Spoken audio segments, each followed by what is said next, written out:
হে everyone, এই ভিডিওটা হলো পয়লা বৈশাখের আগের দিন, মানে চৈত্র সংক্রান্তির দিন। তো আজকে অনেকের বাড়িতে আমি অনেক নিয়ম দেখেছি, তো আমাদের বাড়িতে আজকের নিয়ম হলো ভাই ছাতু, মানে ভাইদেরকে ছাতু দেওয়া হয়।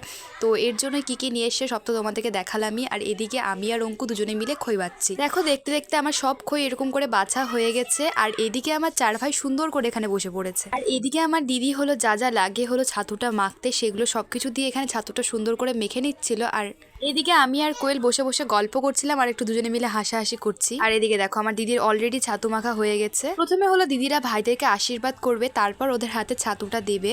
তো আমার বড়দি প্রথমে এগুলো করে ফেললো। আর এই দেখো, অঙ্কুশকে দেখো কি সুন্দর করে খাচ্ছে না, ও খুবই লজ্জা পায়, তাও এবার বসেছে, এটাই অনেক আমাদের কাছে। আর এটা হলো আমার রিজু ভাই, ও পরে আসলো, তোমরা তো দেখলেই। এরপর হলো আমার পালা, কারণ আমি বাড়ির মেজো মেয়ে। তো আমি সবাইকে ছাতু টাতু দেওয়ার পর সবাই দিল। দেওয়ার পর দেখো আমি আর কোয়েল পুরো গামলা ধরে নিয়ে খেতে বসে পড়েছি, কারণ আমাদের এটা ভীষণ প্রিয়। চলো, that's it for today, tata.